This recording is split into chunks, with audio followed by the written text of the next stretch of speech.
I want to talk about the nomenclature of amines. Okay, we want to talk about the nomenclature of amines. So, how do we name this? Okay, how NH3? Sorry about that. NH. So, how would we name this molecule NH2? Okay, well, the parent to me is anytime we're talking about nitrogenous compounds, the parent will be amine, will be some sort of amine, okay? So what's my substituent? So we know the parent is amine, and what's a substituent? It's methyl. So therefore this would be methylamine, okay? Now what about this one? Yeah. Again, my parent name is amine, okay? My parent name is amine. And what do I have branched off the amine group? It's 1, 2. So it's an ethyl group. So this would be ethyl amine. Now another way of naming this is to name by the longest continuous carbon chain and list the amine group as a substituent. Okay, and how we do it is that we call the NH or the N group, yeah, the as a substituent we call it amino. So therefore, if I'm counting carbons, this will be carbon 1, 2. So therefore, we have 1 as a substituent is amino, and then the longest chain is just ethane. Okay, so that's another way of naming the molecule. Okay, now how would we name this? Okay, well again, we could think of this as the parent name. So this is amine, and what do I have branched off it? It's an isopropyl group. So this is isopropylamine. Okay. Now another way of naming this is going by the longest continuous carbon chain. So therefore we have 1, 2, 3. So that's propane. On carbon 2 we have the amine group. So this would be 2-amino propane. Okay, so that's another name for the molecule. So now let's get a little bit more complicated. So how do we name this molecule? Yeah, how do we name this molecule? And this has a hydrogen on it. Okay, how do we name this? How do we name this molecule? Well, what's my parent chain? What's my parent chain? Okay, in terms of IUPAC, well, it's 1, 2, 3, 4. So it's butane. Well, the parent chain is 2-butanamine. Okay, because you got to list where the amine group is located. So it's butanamine because it's an amine. Okay, so it's butanamine, and it's the amine is located on carbon 2. So the parent chain is 2-butanamine. Okay. Okay, the parent chain is 2-butanamine. Okay, and now we got to list the substituent. So what's bonded to the nitrogen? Okay, and how we do this is that we give it an N. So we have a methyl group here, and so how we call this? We call this as a substituent. It's N-methyl. Okay, so this is N-methyl dash 2-butanamine. Okay. And we're going to go through some more so you could kind of see the idea. So whatever is bonded to the nitrogen molecule, we got to give it this N, and then we'll list the substituent. So this is N-methyl 2-butanamine. Okay. Now another way of naming this is actually going by the alkane-like form way. So this is 1, 2, 3, 4. So the parent chain in this case, if we're naming it this way, would be butane. Okay. And on carbon 2, we have, okay, so longest parent chain is butane. Okay, so therefore we say this is 2 dash in parentheses. This is N-methyl. Okay, as a substituent, N-methyl dash butane. Okay, and look at the difference here. We're given the parent name and listing the substituent with we're listing the number with the parent name. Okay, where the substituent is bonded. In this, we're actually listing where the substituent is bonded first. Okay, and then we list just the parent name. So there's 2 ways of doing this. So how would you name this one?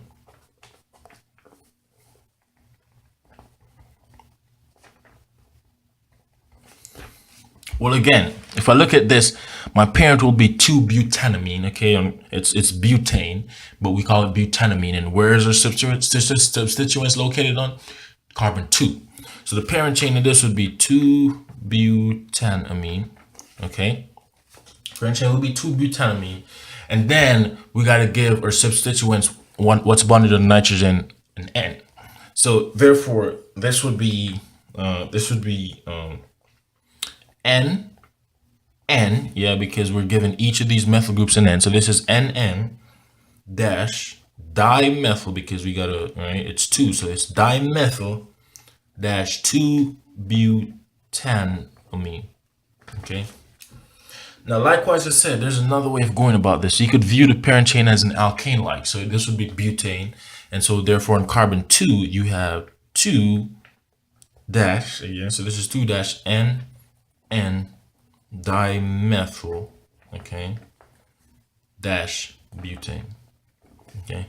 And somehow this one seems to make a little bit more sense to me, but again, the IUPAC is usually with the parent name being in some sort of butanamine or pentanamine, or you get the idea. So how would we name this one?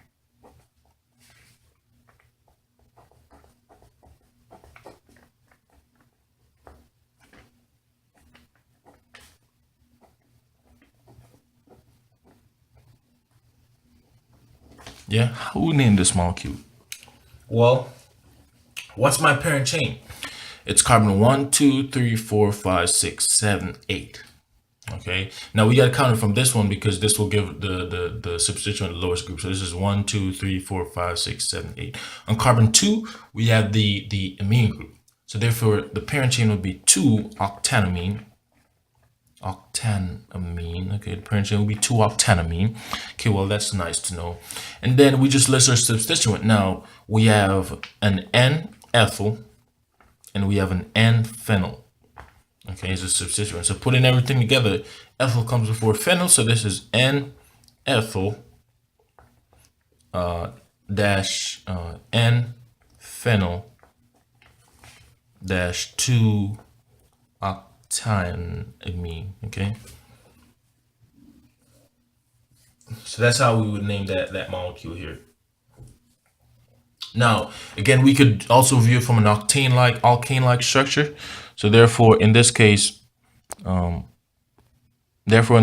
could say this is carbon 1, 2, 3, 4, 5, 6, 7, 8. So the parent will be octane. So octane. Okay, so the parent will be octane. And then on carbon 2, we have our substituents. So therefore, listen to substituents and where they're present, this would be 2 dash N dash ethyl dash N dash phenyl dash octane. Okay. So you could notice at the first one, you can see a pattern here. The first one, we're just kind of including the where the substituent is bonded with the parent chain. And the second one, we leave the parent chain as an alkane-like and put the where the substituent is bonded first. Okay, which seems to make logical sense to me.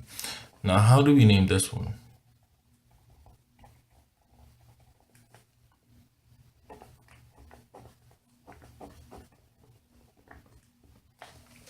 Yeah.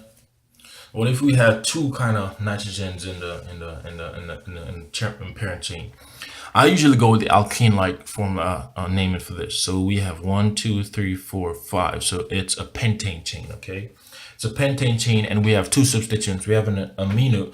We have an amino group. We have two amino groups. Okay, so the parent would be in this case diamino. Okay, diamino pentane. Okay, the parent chain will be diamino pentane. Okay, or the parent name would be diamino pentane. Or in this case, you could view it as pentane, but because we have two amine groups, we call it di. Okay, aminopentane. And so we just list our substituents what's bonded to the nitrogen. So in this case, this will be N dimethyl dash. Now we got to give where our substituents, where our amine groups are bonded. Where? So we could count it from anywhere. So this is 1, 2, 3, 4, 5. So therefore, on carbon 1 and 5, we have the amine group. So this would be dash 1, diaminopentane. Okay, so C15-diaminopentane. Now, the last one we're going to look at, as you can see, nitrogen, naming these compounds gets really complicated real quick. And so your teacher will actually not stress too much on naming. And it won't get, this is a hydrogen. It won't get much more complicated than this. So, yes, guys, this is a hydrogen. I'm sorry I messed up, but this is a hydrogen. Okay. And we have our CH3 and our hydrogen. Okay. Now, how would we name it if we had two of the same exact substituents in the parent chain? Okay. Well, again, we have 1, 2, 3, 4, 5. So another parent is a pentane. Okay. And because we have two, we got to call it diaminopentane. Diamino. So this is diaminopentane. Okay. Well, that's nice to know. And because we have two of the same thing, now we're going to say this is N prime. Okay, because we gotta differentiate between which one. So if we have two of the same exact substituents branded off different parts of the carbon chain, we call this N and then N prime dash dimethyl dash where they're located 1, 5 with respect to each other. So this is 1, 5 dash diaminopentane. Okay, so you can see that there are the nitrogen molecules get complicated real quick, and so we shouldn't stress ourselves on the nomenclature that much, because that's more complicated. That's the most complicated you'll actually get. Okay, now this ends the video. I just want to talk. So this ends the video. I just want to talk separately about some structures that you should know in some alkaloid drugs, just for information purposes. So we know this is actually, yeah.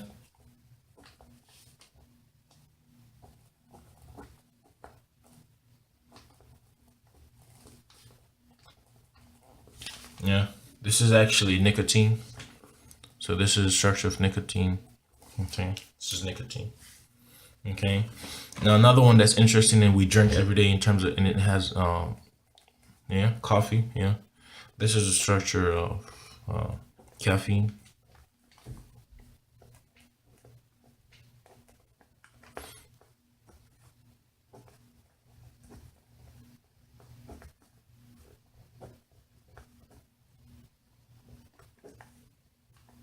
Yeah, this is caffeine. It's in our coffee. Yeah, this is caffeine. Again, this ends the video, guys. I just want to go over some. These are structures that you do not have to know. I'm just going over these for just information purposes. So this is caffeine. This is how the molecule looks. Now this one.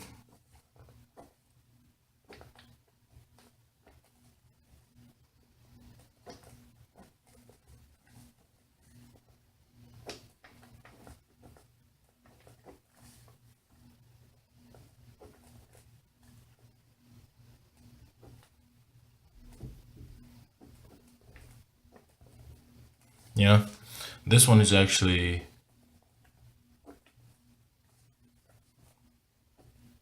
yeah, this is actually cocaine. Yeah, so this is cocaine. So this is how the molecule of cocaine looks, and we don't need to go into much details of what that does actually. All right, so we know that's cocaine. Now another one that's interesting is this is the molecule of Tylenol. Yeah, or commonly called acetaminophen. Yeah. And we talked about these actually cleans your liver. Yeah, and the molecule looks something like this. It's just a simple aromatic.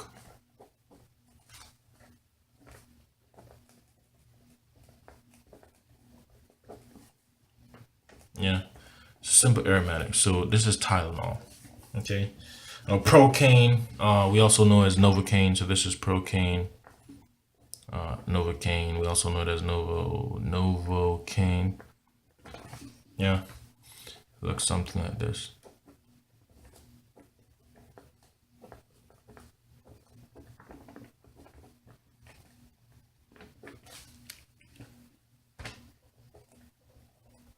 Yeah, this is Propane. We know it cleans our liver. And so my point is, a lot of these drugs that we take, they're actually They're actually amines, and so that's very interesting. They're actually amines, and specifically, we have beta. I want to explain this very good. We have we have an alpha carbon. We have a beta carbon. We have an alpha carbon and we have a beta carbon, and these beta phenylamines, they're actually neuromodulators. So these beta phenylamines, they're neuromodulators. So these are actually neuromodulators, and so you could see that amines actually affect our lives daily. Okay, amines actually affect our lives daily. Um, okay, and this molecule is actually, let's look at this one. Yeah. So this is actually amphetamine.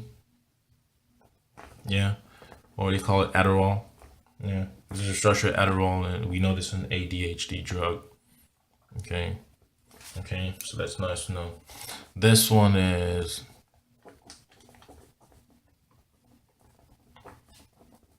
yeah. This one is methamphetamine. Yeah. So this is actually methamphetamine. Okay. Dopamine. Yeah. Talk about dopamine. It looks something like this. Molecule looks something like this. And it has two hydroxyl group, meta and para with respect to the parent group. Okay, so that's dopamine. And we know what dopamine is, right? It's an active neurotransmitter. Dopamine is an active neurotransmitter. Okay. Now this one is actually,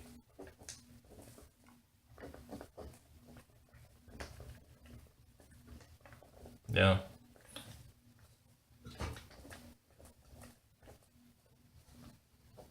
Yeah.